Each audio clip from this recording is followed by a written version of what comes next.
Hello students, कल मैंने आपको क्लास 7th में महासागरों की जानकारी दी, यानी हमारे पृथ्वी पर कितने महासागर पाए जाते हैं उसके बारे में बताया। और हमारा जो चैप्टर चल रहा था यानी पार्ट 5 जल, लगभग वो समाप्त हो गया है। और अब हमारा मैप वर्क चल रहा है, तो जो भी मैप हम आपको फिल करा रहे हैं ये आप अपनी कॉपी पे उसको पेस्ट करते जाएंगे, और जो भी ना समझ में आए वो आप पूछ सकते हैं। और आज हम आपको बताएंगे नदियों का मानचित्र, यानी नदियाँ कैसे हमारे यहाँ भरी जाती हैं। जो हमारे भारत में प्रमुख नदियाँ हैं उनके बारे में हम आपको बताएंगे। तो ये हमारा भारत का मानचित्र है, और ऐसा मानचित्र आप ले लेंगे और हम आपको बताते हैं। पहला तो आप ये देख लीजिए, यहाँ पर है बंगाल की खाड़ी,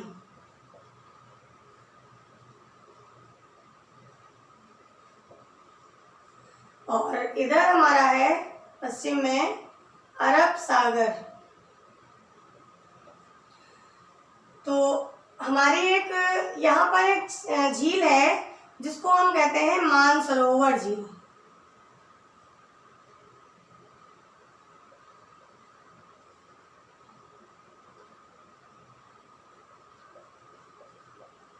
मानसरोवर झील। और हम आपको आज हिमालयन नदियों के बारे में बताएंगे, यानी जो हमारे हिमालय से नदियां निकलती हैं उनकी जानकारी देंगे। तो हमारे मानसरोवर झील से एक नदी निकलती है यहाँ से, तिब्बत से, और तिब्बत में इसको कहते हैं सांगपो।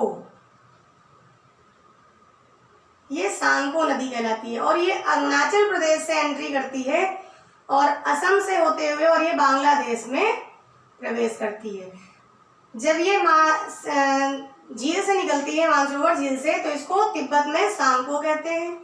लेकिन जब हमारे भारत में प्रवेश करती है तो ये कौन सी नदी कहलाती है? ब्रह्मपुत्र नदी। तो ये हमारी नदी है ब्रह्मपुत्र, ये हमारी है ब्रह्मपुत्र नदी। और जब ये बांग्लादेश में प्रवेश करती है यहाँ पे, तब इसका नाम हो जाता है जमुना। ये जमुना के नाम से बांग्लादेश में कही जाती है। तो ये हो गई। अगली हमारी एक नदी यहीं से निकलती है, सिंधु नदी, जो हमारे जम्मू कश्मीर से होते हुए और ये पाकिस्तान में इधर प्रवेश करती है। इसका नाम है सिंधु नदी।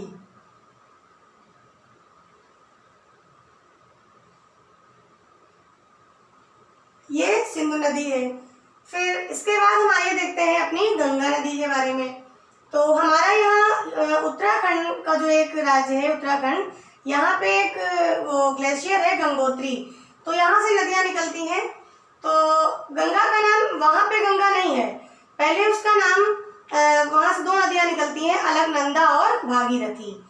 तो यहाँ से दो नदियाँ निकलती हैं, अलकनंदा और भागीरथी, और ये दोनों देवप्रयाग, यानी उत्तराखंड में ही देवप्रयाग है एक स्थान है। तो देवप्रयाग में ये दोनों नदियों का मिलन होता है, और उसके बाद ये इसके आगे की जो धारा निकलती है ये गंगा कहलाती है।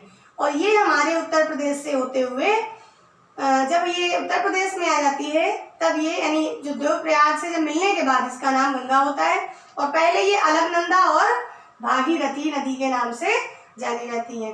फिर ये जब हमारे उत्तर प्रदेश में आके बिहार से होते हुए और ये पश्चिम बंगाल को भी टच करती है होते हुए, और ये भी बांग्लादेश में प्रवेश करती है, जैसे उधर से ब्रह्मपुत्र आई है और ऐसे ही इधर से ये हमारी गंगा आई है। तब इसको जब ये बांग्लादेश में आती है तो इसको पद्मा के नाम से जानते हैं। यानी ब्रह्मपुत्र जब हमारी आई बांग्लादेश में तो इसको जमुना कहते हैं, गंगा जब हमारी बांग्लादेश में आई तो इसको पद्मा के नाम से जानते हैं। और जब ये दोनों मिल जाती हैं आपस में, यानी हमारी ये गंगा और ये ब्रह्मपुत्र जो यहाँ जमुना और पद्मा के नाम से जानी जाती हैं, दोनों जब आपस में मिल जाती हैं तो ये मेघना कहलाती हैं। तब इसका नाम मेघना हो जाता है, और ये बंगाल की खाड़ी में प्रवेश करती हैं। यानी ये हमारी बंगाल की खाड़ी है जो हिंद महासागर से जुड़ा हुआ भाग है, इसमें प्रवेश करती हैं। और एक और नदी हमारी यहीं इधर से निकलती है उत्तराखंड से ही, यमुनोत्री से, यमुना नदी। और ये दिल्ली को, यानी दिल्ली के बॉर्डर से होते हुए, यानी दिल्ली से होते हुए, और ये हमारी गंगा नदी में ही आके ये यहाँ हमारी मिलती है प्रयागराज यानी इलाहाबाद में। ये हमारी प्रयागराज में नदी गंगा से मिल जाती है और ये गंगा की सबसे बड़ी सहायक नदी है। और ये है यमुना नदी, ये गंगा की सबसे बड़ी सहायक नदी है और ये हमारी प्रयागराज में आके इसमें मिल जाती है।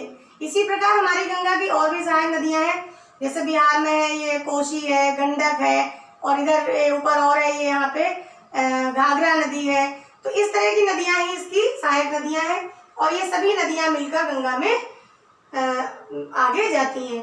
इसी तरह से एक हमारी पहली नदी ऐसी है जो नीचे से यानी दक्षिण दिशा से यानी उत्तर की ओर जाती है, वो हमारी नदी है सोन नदी। और ये अमरकंटक यहाँ पर एक क्षेत्र है, ऐसे छत्तीसगढ़ करके है और है क्षेत्र है, उसके पास से होकर ये सोन नदी आती है। ये गंगा में सोनभद्र में यानी उत्तर प्रदेश में सोनभद्र एक स्थान है, वहां पर मिलती है। इसका नाम है सोन नदी।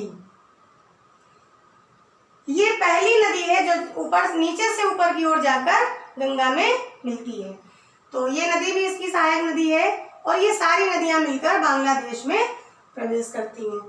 तो अभी मैंने आपको इतनी जानकारी दी और इसके आगे की जानकारी मैं आपको अगले वीडियो में दूंगी। थैंक्स।